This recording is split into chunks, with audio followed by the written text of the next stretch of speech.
Hello Aries, thank you for joining me for your weekly forecast for week commencing the 20th of August for the Sun or the Ascendant.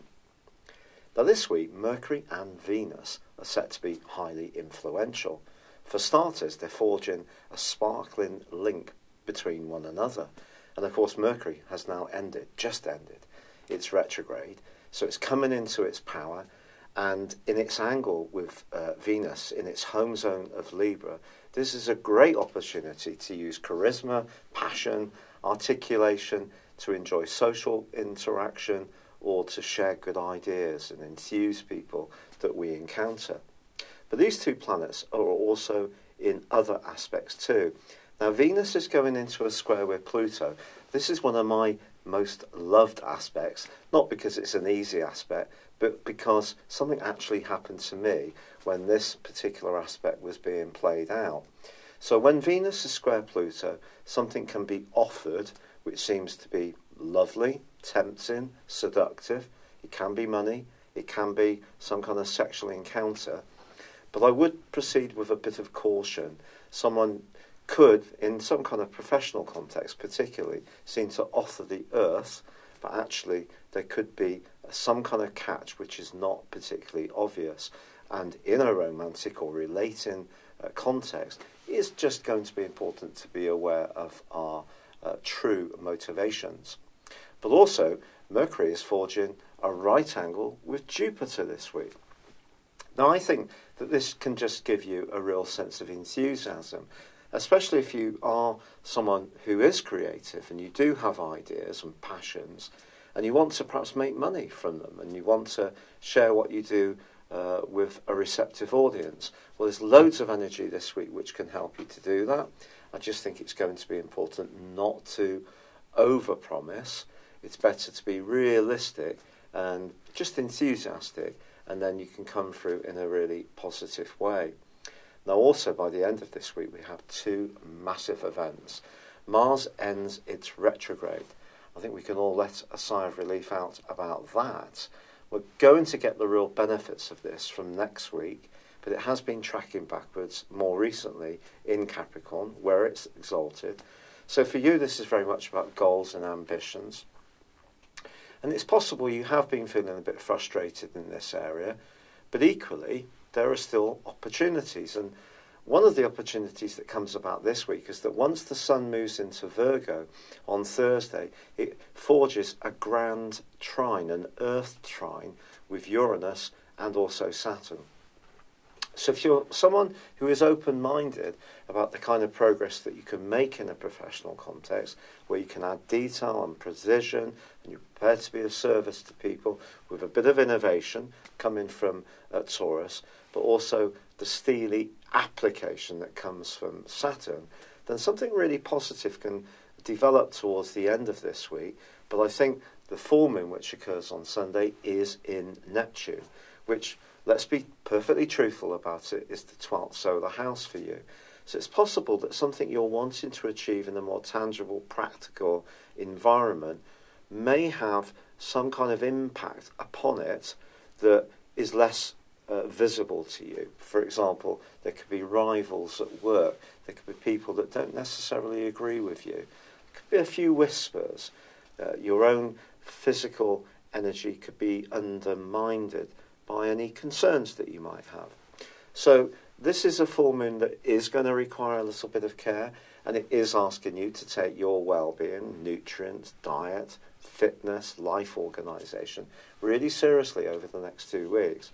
But with Mercury ending that backward motion, and of course Mars ended that backward motion and being your ruler, I do think that's the thing that you're really going to appreciate most as this week draws to a close. So there is a shift from the more bubbly energy of Leo to the more practical energy of Virgo, but there are opportunities. But also, I think there is opportunities to cultivate good relationships within whatever you're trying to achieve. It's been a real pleasure being with you, Aries. I'd love it if you would like or comment or subscribe to this channel if you've yet to do so. But for now, good luck and goodbye. Hello Aries, thank you for joining me for your Sun or Ascendant forecast for the month of August. Now, there's going to be a lot of talk amongst the YouTube astrological community about all the retrogrades that are occurring this month. But you know, the three higher octave planets of Uranus, Neptune and Pluto, they go into a 5.5-month retrograde every year, so there's nothing new there. Of course, Mercury is tracking backwards to the 18th in the sign of Aquarius.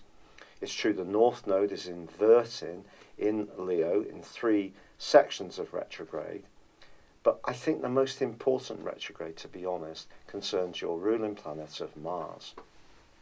Now, Mars is all about feist, it's about getting things going, it's about getting on the front foot.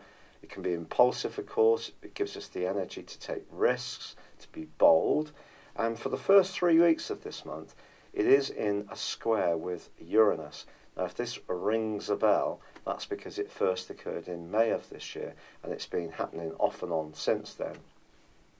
This is one of those aggravating kind of aspects, because if you think about it, Mars is pretty impatient anyway, Uranus is very restless, so if you put them into a right angle, especially in 2 fixed signs, of Aquarius for Mars and Taurus for Uranus, it could be a resistance to change that can cause some problems.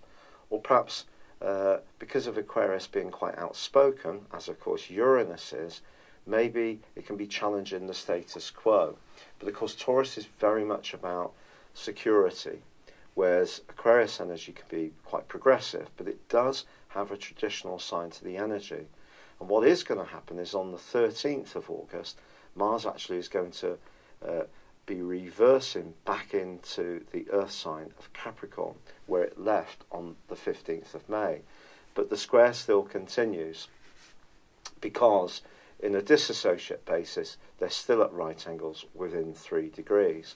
So I think frustration could be a bit of an issue, particularly if a financial project isn't going quite to plan, or you're expecting someone to be a bit fair and above board. You could meet someone who's not, or perhaps you might have to be flexible about some of your plans and think on your feet. But when it comes to money, the Sun actually, which is in a brilliant part of your horoscope through to the 22nd, is actually forging a right angle with Jupiter from the 3rd through to the 10th. Jupiter, of course, is about expansion. It is about the big picture, and of course it can be about fortune. Now, I have Sun square Jupiter in my natal horoscope, so I think the default for this particular aspect is one of optimism, but it can at times be over-optimistic, it can be very generous, it can also, on the 5th and 8th house axes that are being activated here for you, see you, particularly if you're single, attracted to someone who might be fun to be with. They may be larger than life, gregarious, they might quite like sex, just being frank, and they might also be someone who's interested in some kind of business project. So if you are attracted to anything from the 3rd to the 10th, I think the issue really is to not see it as being a real definite win, but really check it out. Keep your feet on the ground, essentially, is the message. Now, on the 7th, Venus, the planet of love, moves into your opposite sign. This is about as sweet as it gets, to be honest, for you. And through to the end of the month, Venus is going to be in this location, and it's just asking you to try, at times, to use a more harmonising approach to relationships, which is ironic because Uranus and Mars clashing is just about as rebellious as it gets. But with there being a partial solar eclipse in Leo on the 11th, your enthusiasm, your warmth of personality can radiate out to people. And if you are single, I think Venus moving into this area can attract people to you. So I guess even if you are being a bit more militant in some situations, you still have an opportunity to be more harmonising in others. Now, this is a month when Jupiter continues to forge a beautiful link with Neptune, and Saturn continues to forge an ace link with Uranus. So despite the retrogrades that are going on, there's the potential for enhanced spiritual awareness from Jupiter and Neptune, a rising of consciousness. And with Uranus and Saturn, it suggests that if you are open-minded, but can also, about your financial situation and work, but also work in a very progressive, methodical way towards your goals rather than being too impulsive, it's possible that people in positions of influence could be won over by any innovative ideas you have. Now, of course, Mercury going backwards is a known irritant. But I want to pose this question to you. Why is it always assumed that Mercury retrograde is such a wrecking ball? Yes, we know we had the volcanic ash cloud from Iceland all those years ago, which closed loads of airports around Europe. We've had countless blockades in French ports. I'm aware of that because I love going to France, and I like going on the ferry too. So that often seems to happen when Mercury is retrograde, or we get air traffic controllers often applying a bit of pressure. And even later this week, because I'm recording this more towards the end of July, because as you know I haven't been very well, there is the threat of strike action to Ryanair cabin crew and also flight crew because of Ryanair's resistance to unionisation. So these kind of things do definitely happen when Mercury is retrograde, and through to the 18th it is possible that a date could be cancelled, or someone that seems to be red hot interested in you could suddenly be in and out of your life in a blink. Or it's possible that something creative that you're planning isn't going to flow along as much as it could do. But Mercury retrograde is also an opportunity to repair and mend. So if you are someone who's particularly inventive and loves artistry and you have a great deal of flair, this could be a chance for you to go back to something that you've started but then kind of put to one side and re-engage with it. It could also be possible that you will meet again someone you used to be attracted to romantically. So don't see it as being binary, that it's only negative. It can actually be really positive as well, in my experience, although obviously it can create some frustrations. And what all of us can only do is to control the things carefully that we can influence. And that means making sure that we're precise in our paperwork, our text messages, answering things promptly, and all that kind of stuff. And, you know, that's it. We can only influence it to a degree, but I do feel there's an opportunity to make improvements too. So try to bring that into your mental approach this month. Now, the partial solar eclipse in Leo is going to give you a lot of boost of energy in the last half of this year. And it is about trying to make the most of your talents. Now, with the North Node in Leo, despite its inverted retrograde, if you like, 3 times this month, it's going to be with you until late this year.